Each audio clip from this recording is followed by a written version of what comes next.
It's here. I've been given alpha access to Football Manager 26, and today we're going to take a look at it. And we're going to get straight into that right now. Now, as a note, this is the alpha version, so it's not the final version yet.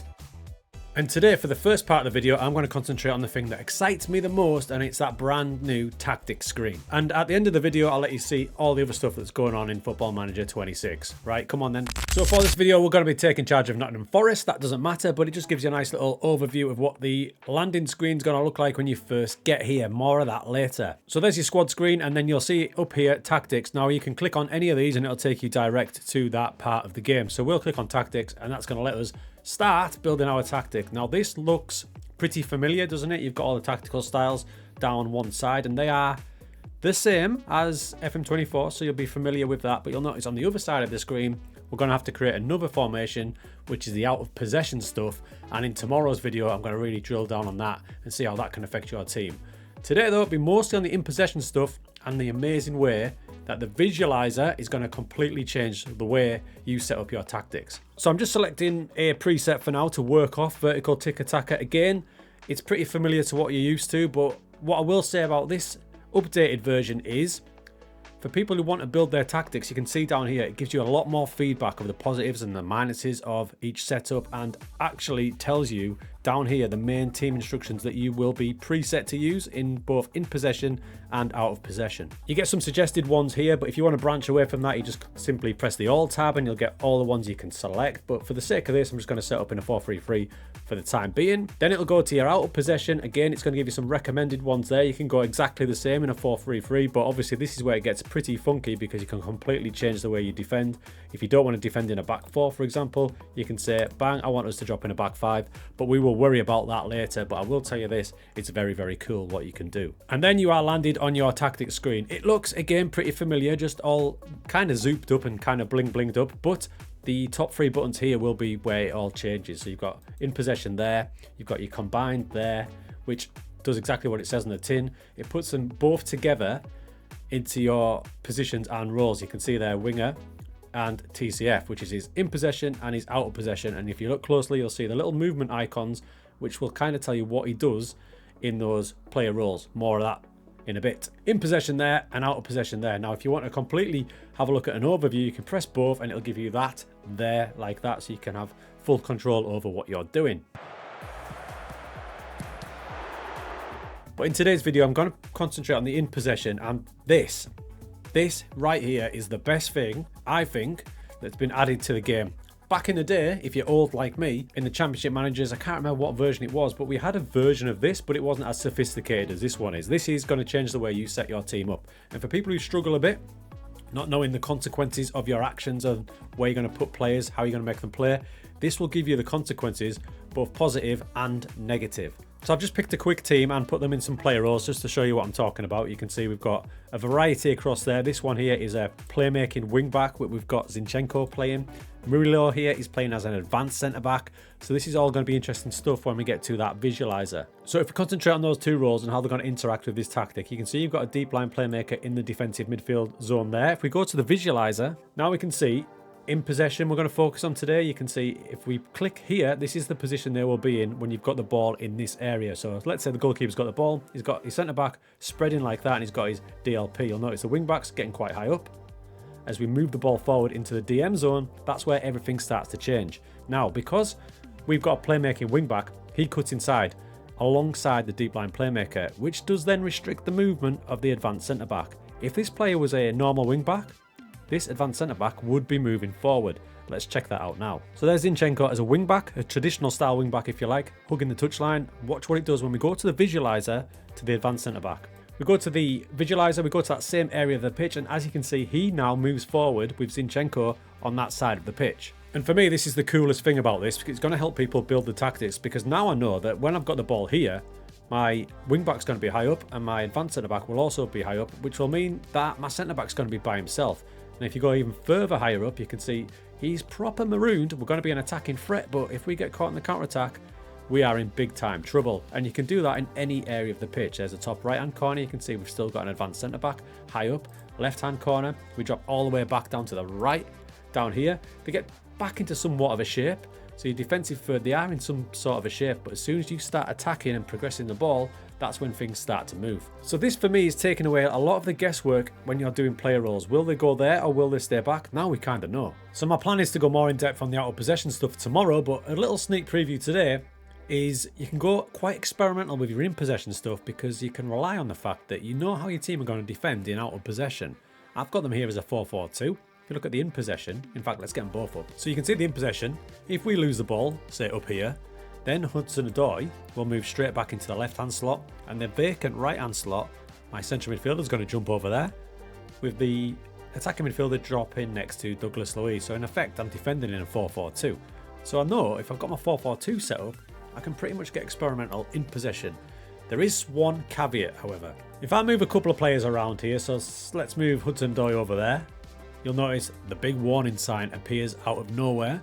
And this is one of the questions I had before this came out. How will it affect it? Can you put anyone anywhere for out of possession? And as you can see, there is too much distance between these two roles in and out of possession. AMR midfield left. Consider adjusting the team shape. So it's basically trying to warn you that if you lose your ball there, you're going to get exposed because he then thinks he's got to run all the way back over here. By the time he gets there, the ball's probably already gone down here somewhere. So with the way my stupid brain works, and the big question I had was, if I had three up front, for example, could I then say, damn, we've lost the ball, get back to centre-back? I mean, in theory, you can. It's not stopping you doing that, but it's giving you that big warning sign to say, that's probably not the best idea. But of course, I'm definitely going to try it anyway when the full game comes out. Other stupid things I intend to attempt are such things as the fake midfield, having nobody in the midfield spots when you first get the ball, but by the time you progress the ball, you've got a full midfield 5. So we start like that, progress like that, and finish like that. That looks exceptional. Now I'm still toying with it because to make that work, this out of possession is going to have to be pretty tight. At the minute I've got it as a 5-2-2-1, which looks super solid. It's just a question of can they get back into that shape from that shape? Yes, this is going to be fun. There might be some pain along the way, but it's going to be fun. So I was curious, will one of my best and most controversial FM24 tactics work in FM26? It's a tactic where two advanced centre-backs, formerly known as liberos, basically leave the entire slot at the back to the two inside fullbacks. So I thought I'd try that double libero in a match so you can have a little look to see how it works. As for the cutscenes, they're a definite upgrade on past FMs. As far as highlight goes, dynamic seems a cool new option. And as we get into the match, it looks like the visualizer, well, he wasn't lying because there's Zinchenko playing as the fake fullbacks. There's my two centre-backs playing as DMs. McAtee was the channel midfielder, the old Mazzala if you like. So it looks like, in theory, it's going to work. So far, the visualizer has not let me down. I've got my two inverted fullbacks as my centre-backs. These guys here, one's a DLP, and the other two are my centre-backs. Out wide, that's my channel midfielder. So I've got 3 in the box already, and they're getting backed up by my centre-backs, who, by the way, are about to provide the assist. In game, you've got this visualizer here, so you can see if you're dominating the ball. It does go quickly, but what I like to use it for is, if I can see us camping in this half, it means things are going pretty well. It's pretty basic in terms of what you've got to work with. You've got your match stats down here, you can click that, and we've got our match momentum, which is handy, and also here, the XG graph. So this is interesting. We've lost the ball, same tactic, remember, but we have dropped into a 4-3-3. The two false nines have indeed started to mark out wide, which is perfect, and my centre-backs have, importantly, dropped back into the central defensive spot. So that's how I've got it set up. It might not be the ideal way to do it. This is going to be a learning curve. But when we've got the ball, it is doing exactly what the visualizer said. I mean, I wouldn't advise having someone like Milinkovic as an advanced centre-back. For the purpose of this, though, it works quite well. So really looking forward to getting my teeth into that. There's going to be so many different combinations we can do, and I have literally, like I've said, only scratched the surface on different role combinations, how it affects your team going forward. And as for going back, tomorrow's video will really show you something. Now, another question that a lot of you may have, and it was one of my first questions, was, will it be as easy as in plugging a gegenpress and just smashing the opposition? Well, I restarted with Forest and put in a classic 4-2-3-1 that pretty much smashed up FM24 and past FM versions. You can see ball playing centre back, wing backs, inside forwards, you know the drill. And in terms of team instructions, which I haven't touched on by the way, it was pretty much what you'd expect. So you've got things like much higher tempo, an out of possession, high press, much higher line, much more trigger press. Classic Gegen 4-2-3-1, FM style. Now I did get some big booming victories like this one against Everton. At this point I thought this is going to work again. We battered them 5-1 away as well. But the good news was, overall, it was very inconsistent and we did concede an absolute bucket full of goals. So I just did a quick test with it, I simulated through just to see what it was like, and at the minute, the 14th, so it looks like it could well be more of a challenge than we used to, which is a hell of a good thing. So at this stage, I was putting it down to the fact I'm not really sure of the best combination of in possession and out of possession, so that's going to take some getting used to, and it may eliminate those masses and masses of meta tactics. Maybe. Now we'll have a brief look around the game so you can see other things that you might have questions about. So like I said, we'll go more depth on out of possession tomorrow, but let's have a little look around the game. So set pieces are a big question. This is your set pieces introduction. And again, it'll be something you're pretty familiar with from last year's FM. Very much the same sort of stuff where you're going to be asked how you're going to defend, how you're going to attack, zonal, hybrid or player marking, post, no posts, both posts, how you like to defend. Once you've done all that, it's going to create your set piece routines. And yep, it's pretty much like it was last year. Now your main homepage is your portal where you should have all the information. When you click on anything, it does bring it up into another tile like that. So when you first get here, it will be a bit unfamiliar trying to find things, but once you've had a bit of time on it, you'll be able to find your way around pretty swiftly. But if you do crave the old way the game looks, simply press messages here from the homepage and you'll get that pretty familiar looking thing where you can just scroll through your messages. And something I will focus on in a future video is how to set up your bookmarks just to make your life that bit easier so you can go direct to certain parts of the game. So if you click on the squad, for example, you're going to be brought up all your different squads. Now you can see my tactics are locked in, so that's there. If I want to go to the tactics screen, I will simply press that.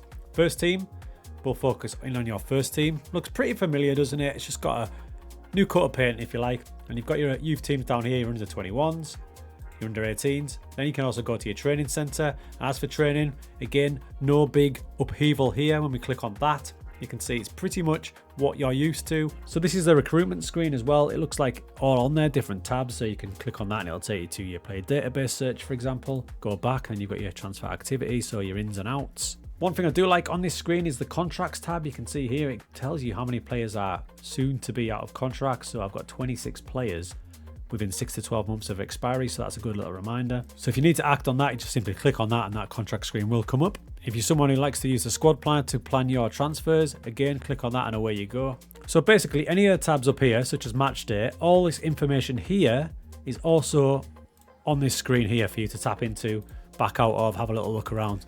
And one of my favourite tabs is under the match day tab. There it is, and it's this one, next opposition report. We'll click onto that.